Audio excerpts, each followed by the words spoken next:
Filhotes, vamos lá, bem-vindos de volta ao nosso extensivo da parte de cabeça e pescoço. E hoje a gente vai continuar com aquele tema que é bonitinho, que é fofinho, que fala das criancinhas, né? Que são as anomalias congênitas da cabeça e do pescoço. Tá aqui, tá certo? As anomalias congênitas é um assunto, pessoal, que as provas adoram cobrar. É um assunto muito cobrado, porque a gente consegue ter uma noção, a gente consegue ter uma inferência diagnóstica somente com a história e com o exame físico. É lógico que exames complementares vão ser importantes, a gente vai discorrer sobre eles, mas são questões que você fizer uma história bem feita, um exame físico bem feito, você já consegue ter um raciocínio diagnóstico. E é isso que as bancas querem de você, candidato, querem que você consiga entender o que você está à frente, o paciente está te mostrando aquilo lá. Eles querem que você saiba isso, querem que você diagnostique, que você consiga discernir uma anomalia da outra, tá bom? E é isso que a gente vai exaurir nessa aula. A gente vai falar bastante sobre isso para que você fique craque. É uma aula um pouco mais leve no sentido de conteúdo mesmo, tá? Mas que você não pode menosprezar, porque isso cai. E às vezes cai mais de uma questão na mesma prova só sobre anomalia congênita, tá? Falando sobre as anomalias congênitas no segmento do pescoço e da cabeça, né? Elas são anormalidades, lógico, no desenvolvimento embrionário, que elas podem se manifestar desde o nascimento até os primeiros anos de vida, porém, você pode perceber somente na terceira idade, quando o paciente for mais velho. Isso não exclui ser uma anomalia congênita. É lógico que a taxa, a incidência é menor, mas a gente tem que pensar em algumas situações sim, tá bom? E veja que tem uma incidência, pessoal, de 3 a 4% dos nascidos vivos.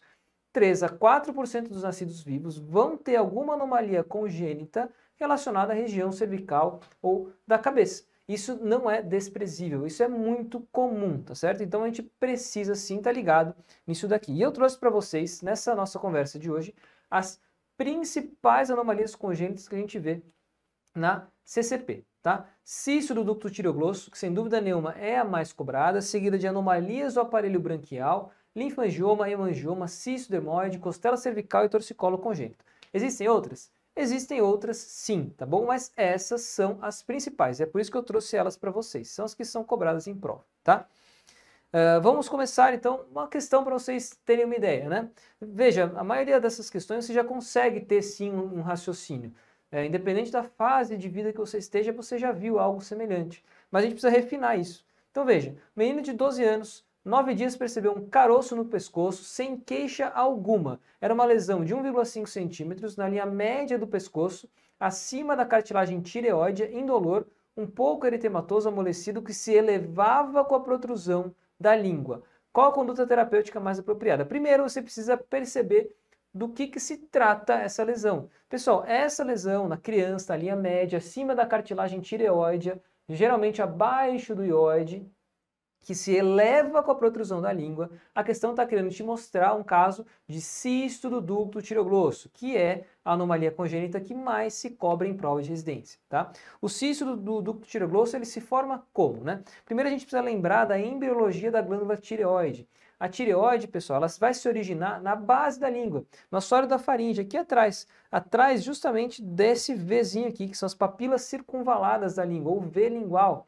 Atrás desse V vai ter um foramezinho aqui, que a gente olha o forame cego, que na verdade é justamente aqui que a tireoide nasce. Ela nasce nessa região e faz uma migração caudal na frente da faringe, pré-faringe, até, através inclusive do ióide, até atingir aqui, segundo, terceiro, quarto, anel traqueal. Ou seja, a tireoide faz essa migração. E quando ela faz isso, ela abre um caminho da faringe até onde ela está.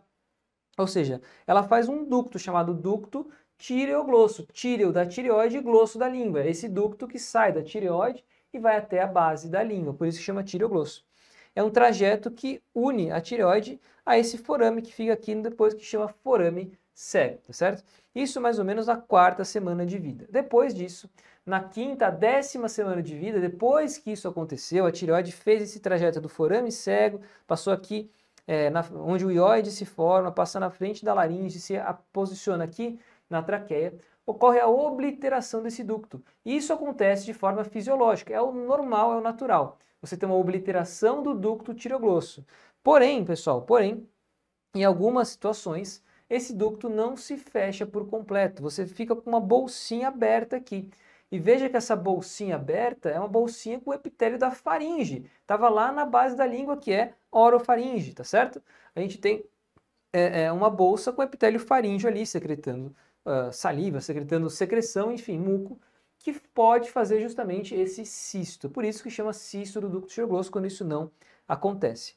Muitas vezes, pessoal, você tem aqui a obliteração completa desse ducto todo, desse canal todo. Às vezes você fica com uma depressãozinha aqui, que é bastante comum. Essa depressãozinha é chamada, depois de adulto, como forame cego. E aqui embaixo, pessoal, veja, às vezes fica uma aberturazinha aqui do ducto que a própria tireoide se encarrega de preencher. E ela começa a preencher com o tecido tireoidiano aqui em cima. Quando isso acontece, forma-se aqui o lobo piramidal da tireoide. O lobo piramidal acontece justamente quando o ducto tiroglosso aqui embaixo ele não se oblitera, ela se encarrega de fazer isso.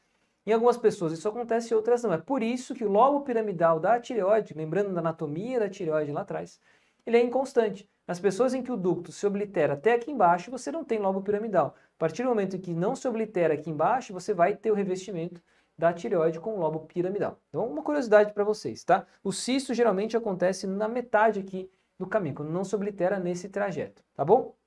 Isso entre a quinta e a 10ª semana.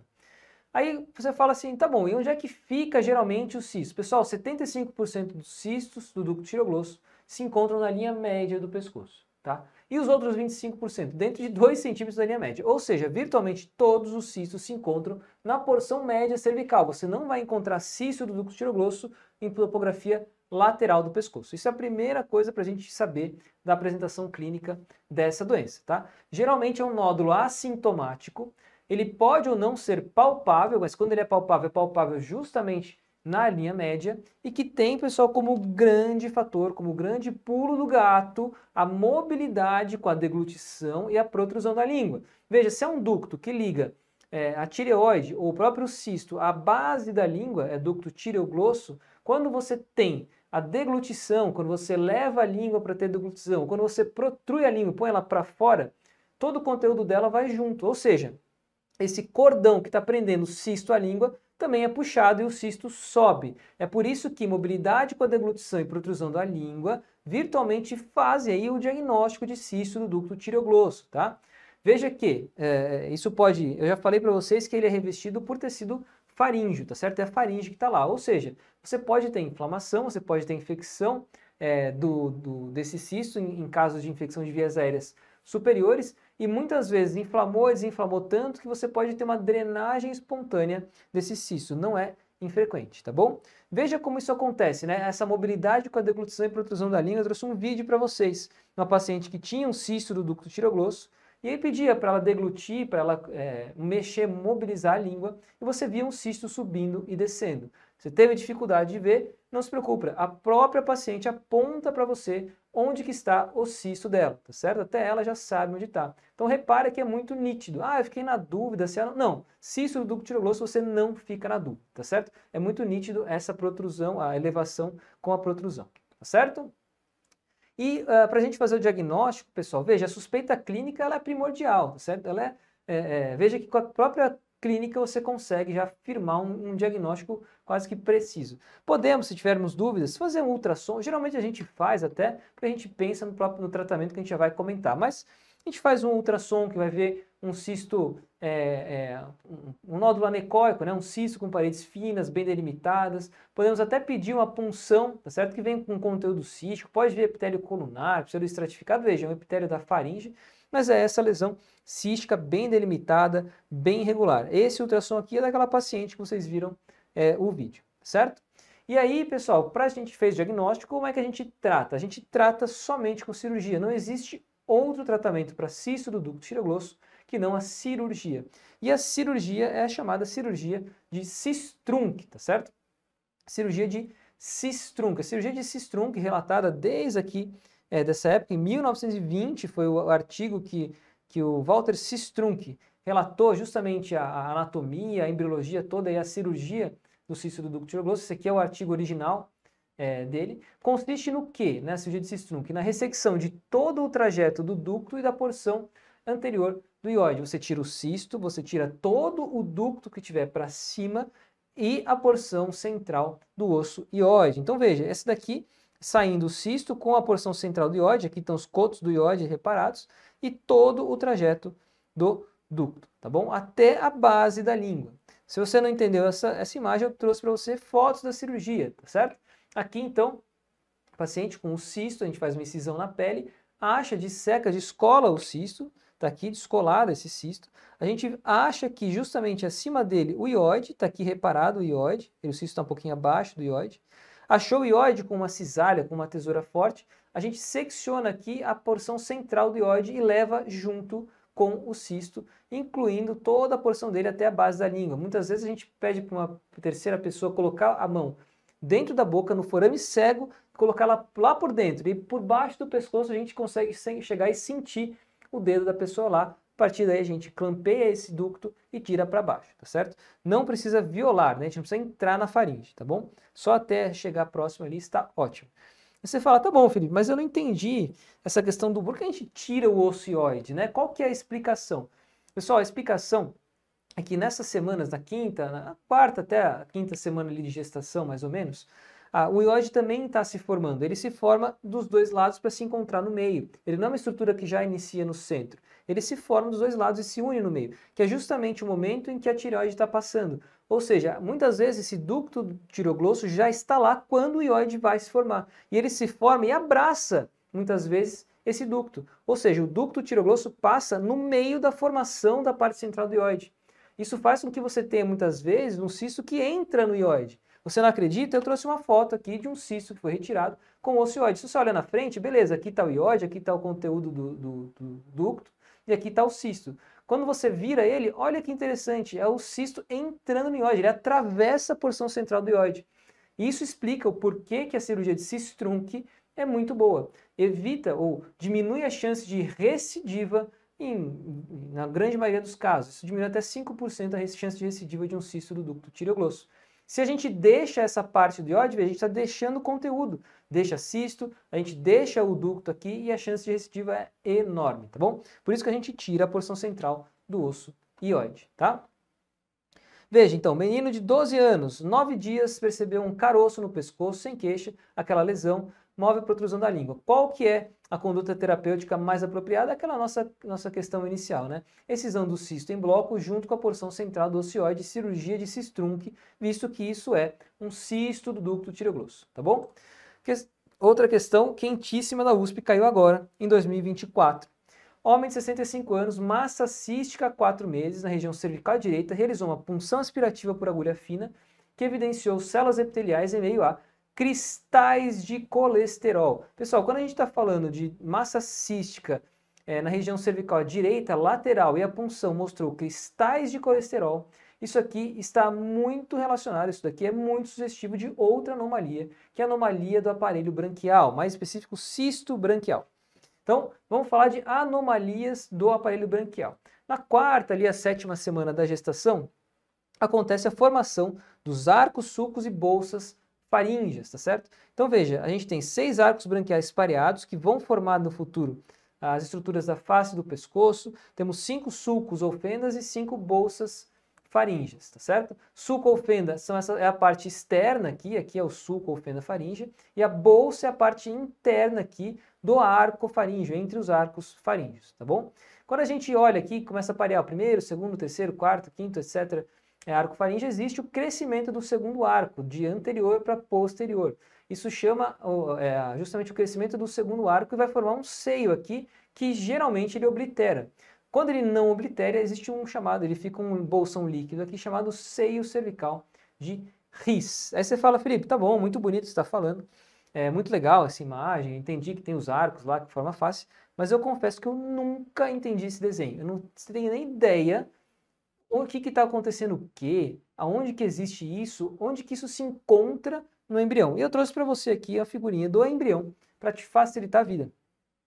Esse daqui é o embriãozinho, aqui fica mais fácil de você se localizar, né? Então veja, aqui está a parte mais caudal, aqui a cabeça, onde vai se formar a cabeça, a face, tá certo? Aqui o abdômen, aqui os membros e aqui a coluna, né? Como se fosse a conformação aí do embriãozinho na barriga da mamãe.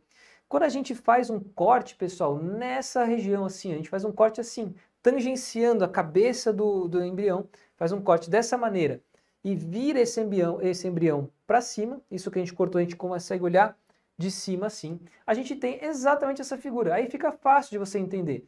É esse segundo arco aqui que cresce nessa direção, tá certo? Cresce nessa direção, que é justamente a topografia disso aqui depois na vida adulta.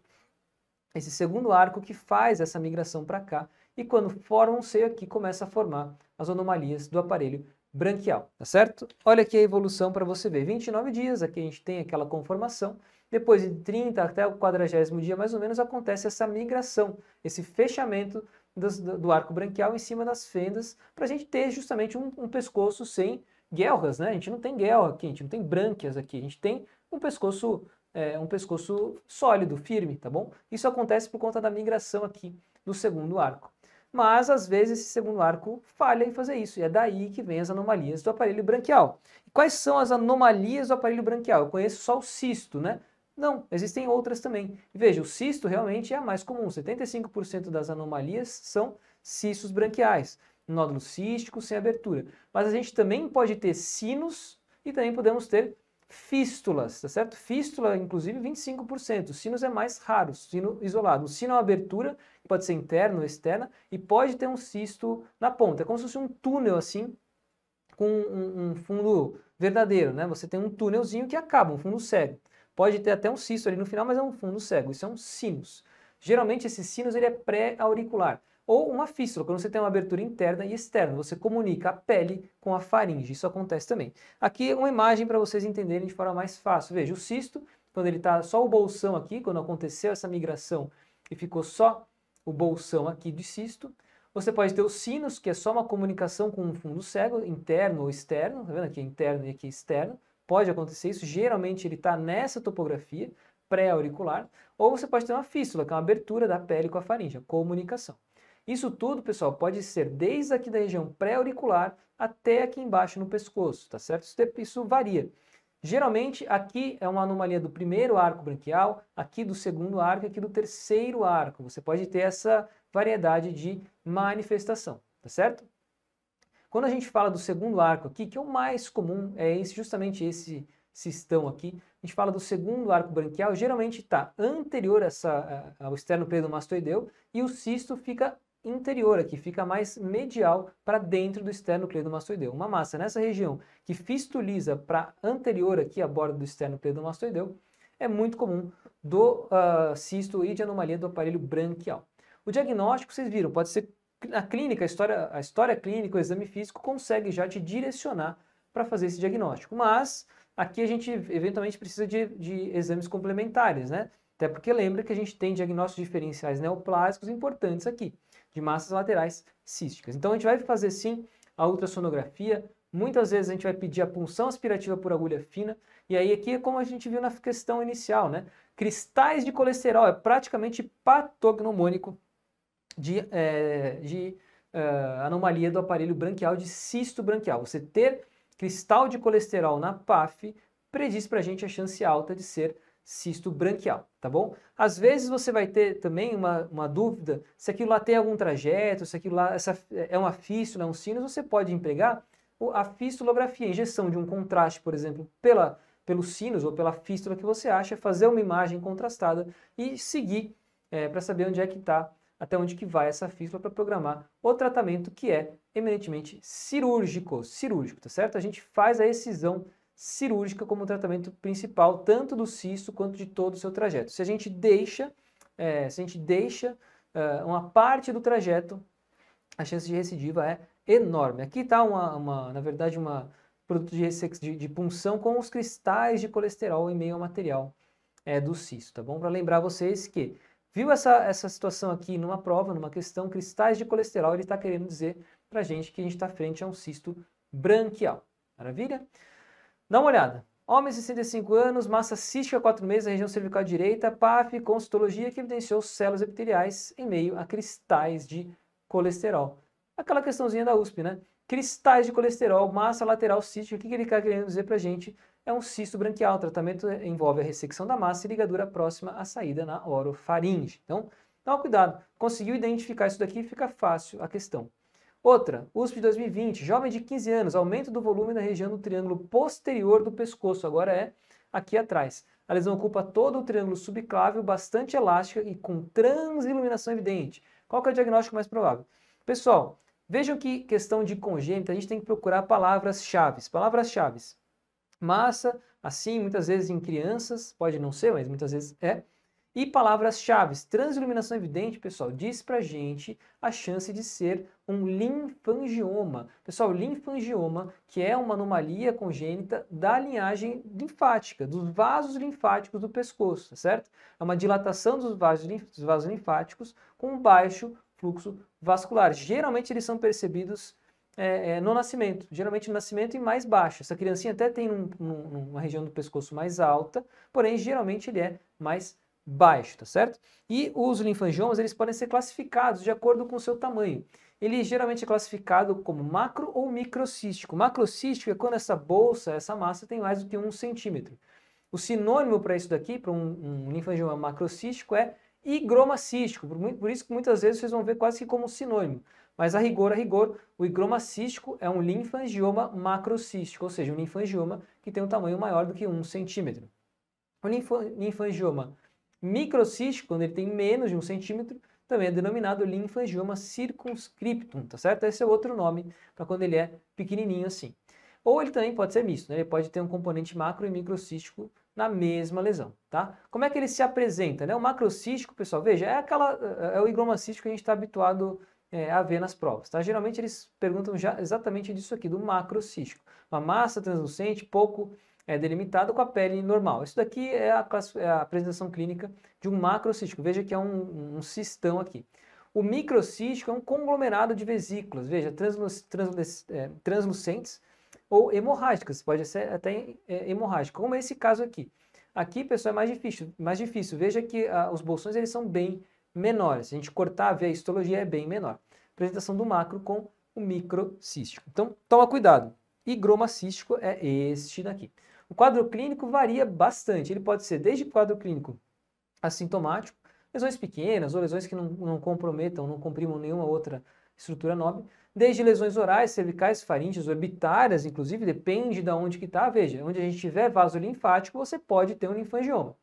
Ele pode comprimir estruturas adjacentes, a gente tem que tomar cuidado com isso, pode gerar infecção, sangramento e, dependendo de onde ele está, inclusive, dor, tá certo? O quadro clínico, pessoal, ele é muito sugerido por conta disso daqui, o exame físico trazendo a transiluminação, principalmente no higroma cístico, né? Naquele linfangioma macrocístico. Você tem um bolsão de líquido, você apaga a luz e faz um teste da transiluminação, semelhante lá da hidrocele que o Léo Pereira fala com vocês na cirurgia pediátrica, né? Você faz uma transiluminação positiva e isso traz para a gente uma suspeição alta de ser um higroma cístico. Você pode lançar mão de exames de imagem também, isso aqui inclusive é recomendado fazer para a gente ver o tamanho, até onde que isso vai, se comprime estruturas ou não.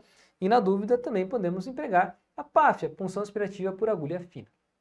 E o tratamento, pessoal? O tratamento ele depende, ele pode ser desde observação até mesmo a intervenção de alguma maneira. E como é que a gente escolhe, né? Quando você tem lesões pequenas, lesões assintomáticas, veja, é uma anomalia congênita, está lá com a criança, isso aqui não é câncer, isso aqui não é nada, não está tendo nenhuma repercussão, ela é pequena e assintomática, você pode somente observar, tá certo? Somente observar. Agora, se tem uma lesão sintomática, dolorosa, que confere alguma deformidade significativa, até mesmo ameaça à estrutura vital, aí sim a gente precisa fazer a intervenção. E qual que é intervenção, né? Quais são as intervenções que existem para os linfangiomas? Então, existem várias, pessoal, existem várias porque nenhuma é tão boa assim, tá? Existe desde escleroterapia. Veja, escleroterapia é você tirar o conteúdo do cisto e injetar algum agente esclerosante.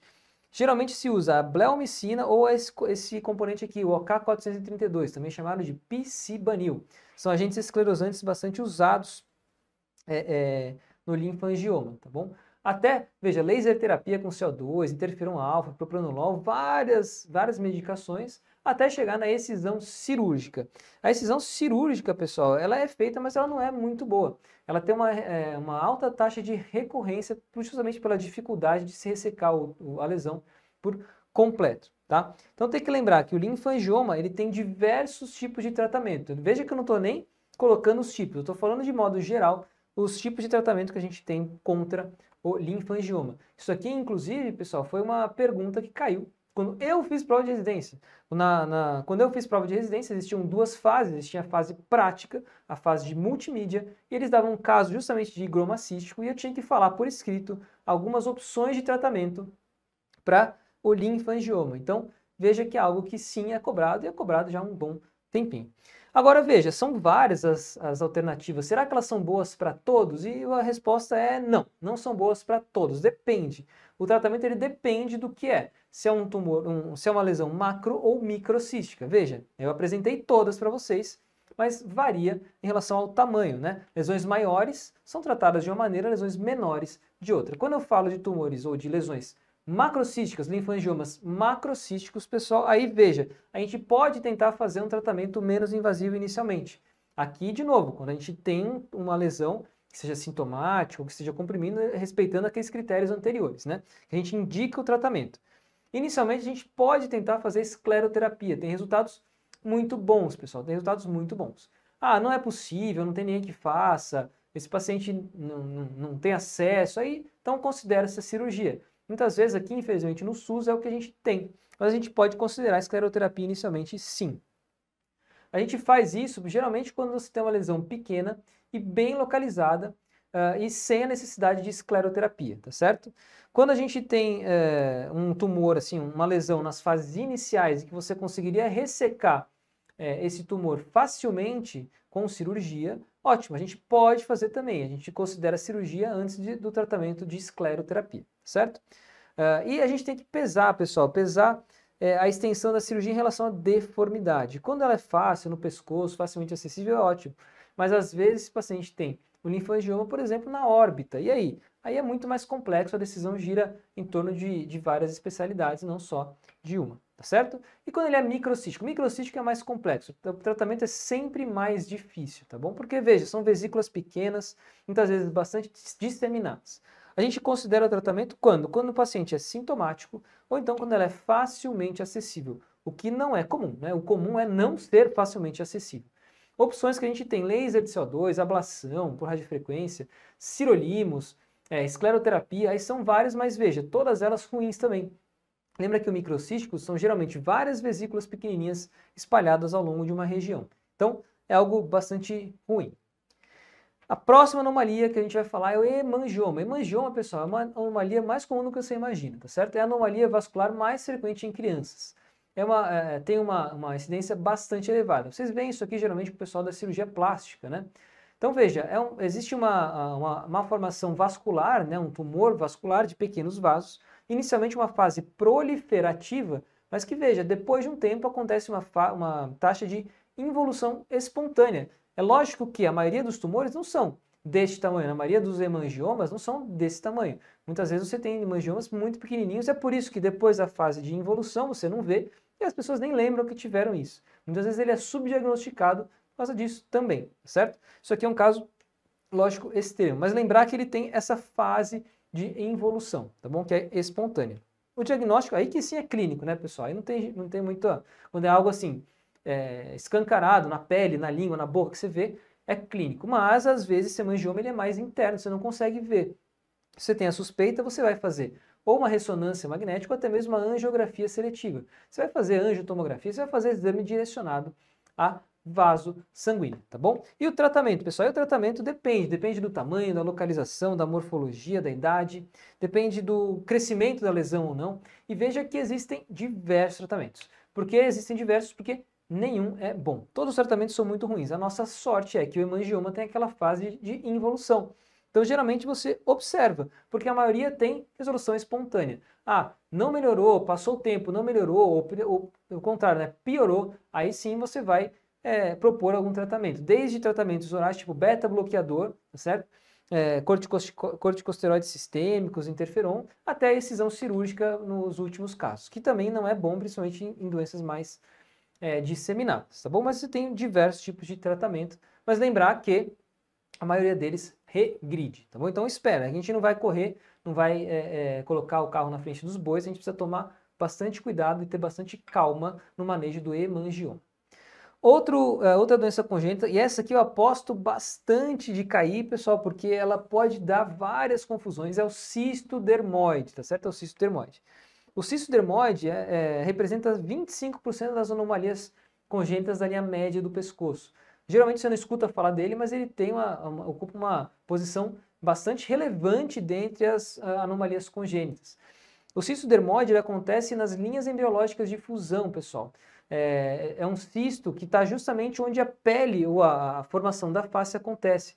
Então veja, a face, quando a gente é bebezinho, acontece aquela migração dos arcos para frente, né? Então você tem a formação justamente da região do nariz, da região da testa, da região central da face, dessa forma, de lateral para medial. E acontece muitas vezes de ter alguma estrutura externa ali do ectoderma que ficou para dentro e faz um cisto para dentro do endoderme. Ou seja, são cistos revestidos por epitélio, que estão para dentro do epitélio. Isso é o cisto dermoide, é por isso que essa malformação nessa fusão que invaginou alguma coisa ali faz esse cisto dermoide, tá certo? E é por isso que, como é algo de fora, você pode encontrar lá dentro desse cisto anexos epiteliais, como por exemplo cabelo, folículo piloso, glândulas sebáceas. Tem muita gente que coloca o cisto dermoide como um parente, por exemplo, do teratoma, tá certo? Não é um teratoma, mas é um parente, é como se fosse, é muito parecido por ter essa característica de anexo epitelial. Ele tem essa característica de ser mole, de ser móvel e não aderido. Aqui está a apresentação clínica dele. Geralmente é um nódulo no assoalho da boca, você pode até ver, às vezes, no assoalho da boca, supraioide, na linha média, mas supraioide, geralmente o cisto tiroglosso está abaixo do ióide e o cisto dermoide acima do ióide, tá certo? Então veja, na linha média, com crescimento lento. E, de novo, você pode visualizar ele por dentro da boca muitas vezes por conta dessa topografia aqui, né? Você tem essa proximidade. O diagnóstico, pessoal, ele é, de novo, como a maioria das doenças congênitas aqui, ele é clínico, tá certo? Ele é clínico. Se você fizer uma ultrassonografia, você vai ver esse sinal aqui, o sinal do saco de bolas de Gude.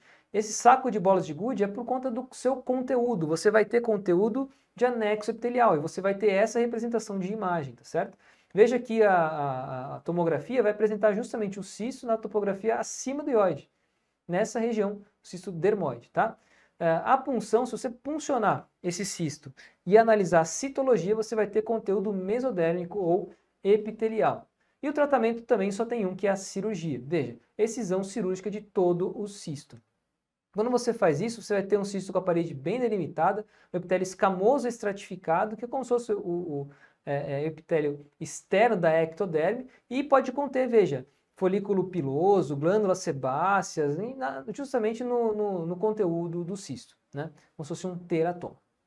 Tá bom? Esse é o cisto dermoide, pode ser confundido muito fácil com cisto do ducto tiroglosso. Então, é uma aposta que eu sempre tenho, tá certo? Você colocar um cisto dermoide e fazer a pessoa pensar que é um cisto do ducto tiroglosso, porque é muito fácil confundir um ao outro.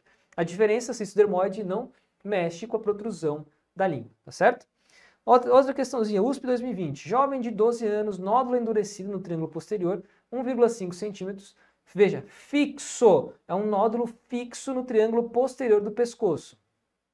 Quando ele eleva o membro superior, você tem o desaparecimento da pulsação do membro esquerdo e parestesia. Ele eleva o membro, você perde a pulsação, ou seja, interrompe-se o fluxo arterial aqui para o membro superior e começa a ter parestesia. Você começa a ter compressão de vaso, compressão de nervo numa estrutura fixa nessa parte do pescoço. O que é isso, pessoal? Isso daqui é uma costela cervical. Esse é o caso típico de uma costela cervical. Costela cervical, pessoal, é uma costela extranumerária. É uma costela que está na 7ª vértebra cervical, uma costela acima, a mais, que geralmente a gente não tem, né? E frequentemente bilateral, tá certo? Usualmente ela é bilateral, pode ser só de um lado, mas usualmente ela é bilateral. A maior parte das vezes é só uma projeçãozinha pequena e não causa nenhum sintoma, mas é lógico, quando você tem uma costela um pouco maior, um pouco mais robusta, existe um risco de compressão nervosa ou até mesmo vascular. E é lógico que a prova vai te cobrar isso, né? Vai cobrar esse caso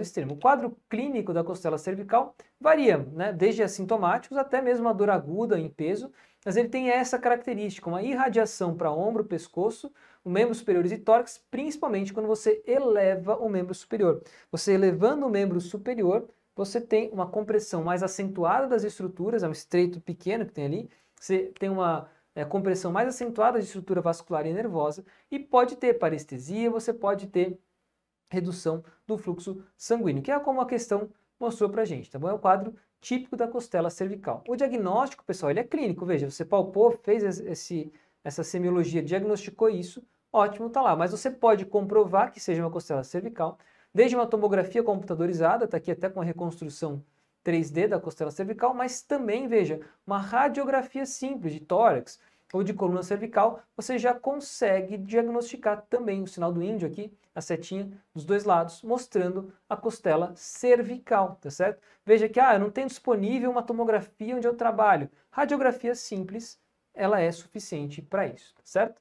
Então veja, naquela nossa questão da USP 2020, o que ele quer saber, o que é e como que a gente consegue diagnosticar ou confirmar essa nossa suspeita, quadro clínico compatível com costela cervical, confirmado com radiografia simples do pescoço, ponto final. Simples assim, tá certo?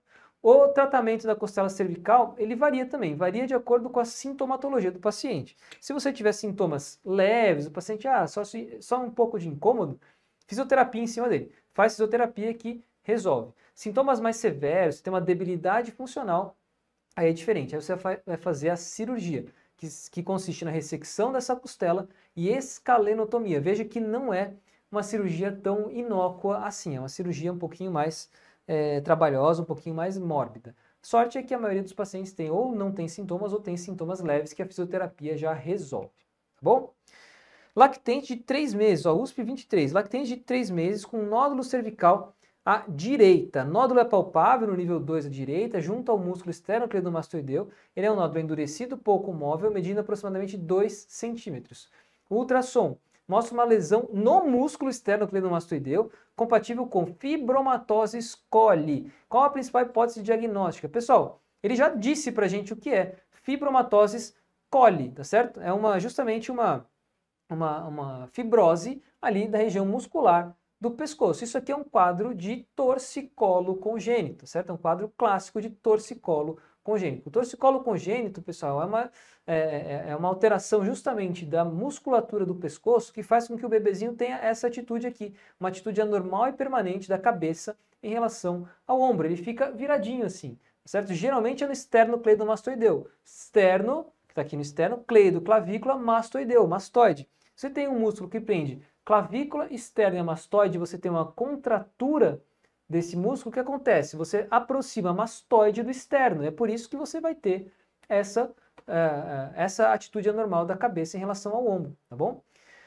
A causa disso ela é desconhecida, tá? Geralmente a gente não sabe exatamente por que acontece, mas supõe-se que seja uma posição anormal do feto dentro do útero da mãe. Alguma posição anormal viciosa que ele fica, que promove uma contratura, uma fibrose da musculatura. Mas isso são hipóteses. O que se sabe é que existe uma tendência familiar. O diagnóstico, veja, é basicamente clínico, né, pessoal? Você vai olhar, vai palpar o músculo, vai ver que ele está dessa forma. É muito fácil na clínica você já chegar no diagnóstico. Se fizer um ultrassom, você vai ter um quadro de fibromatose coli, que é justamente isso daqui. Veja, isso aqui é o esternocleido de um lado, normal, achatadinho, bacana. Isso daqui é o esternocleido do outro lado, com a contratura bem mais robusto, bem mais inchado. Tem gente que coloca isso como se fosse um pseudotumor. Parece mesmo, você palpa, às vezes você sente como se fosse uma oliva, assim, um pseudotumor, que na verdade é a contratura do músculo. Então, isso daqui é torcicolo congênito pelo ultrassom. O tratamento depende da idade, pessoal. Veja, o tratamento antes e após um ano. Quando a gente faz o tratamento antes de um ano, o que é? Fisioterapia intensiva, alterações posturais, adaptações de ambiente. Veja, é aquela coisa, o bebezinho fica olhando sempre para um lado, você deita o bebezinho com a cabeça para a parede e fica estimulando ele do outro lado. Você força ele a virar para cá onde você quer. Você vai trabalhando essa rotação da cabeça. Ele vai mamar, ele está assim, não deixa ele só assim, põe ele para mamar, para ele virar a cabeça. Você vai forçando e fazendo essa fisioterapia para que consiga ir melhorando essa contratura aí do músculo. E veja que a maioria com fisioterapia intensiva, a maioria resolve nessa fase. E que bom, fisioterapia intensiva é ótimo para resolver torcicolo congênito. Porque a partir de um ano, aí, pessoal, aí o tratamento muda um pouco de figura. Veja, se depois de um ano você mantiver uma mobilidade cervical limitada. Você começa a ter assimetria facial. Veja, a criança começa a perceber o mundo torto, aí você começa a ter inclusive assimetria facial. Você vai propor aí sim a cirurgia, que também não é uma cirurgia besta. Você vai fazer a miotomia muitas vezes com liberação muscular, às vezes precisa até de desinserção muscular, a depender do grau de fibrose que você tem, e até chegando no extremo de ressecção do músculo fibrosado, retirar o externo cleidomastoideu da criança. Então, veja que você investir na fisioterapia precoce é a chave para o tratamento do torcicolo congênito, tá certo? Veja a questãozinha lá da USP, lá que tem de 3 meses, com esse nódulo, fibromatose, escolhe qual é a principal hipótese diagnóstica e a conduta. Se o paciente tem um torcicolo congênito, a conduta antes de 1 ano é fisioterapia, fisioterapia e fisioterapia intensiva. Maravilha? Povo, era isso que a gente tinha para ver de doenças congênitas. Se vocês forem abrir aí o KeyBank no nosso banco de questão, vocês vão ver uma chuva de questão de congênitas. Treinem, vocês vão ver que assim, se vocês pegarem essas palavras-chave, esses conceitos, captar isso, captar aquilo, vocês facilmente respondem essas questões que não podem ser erradas na hora da prova de residência, tá certo? Pessoal, treinem então, fiquem bem aí, bons estudos e um grande abraço.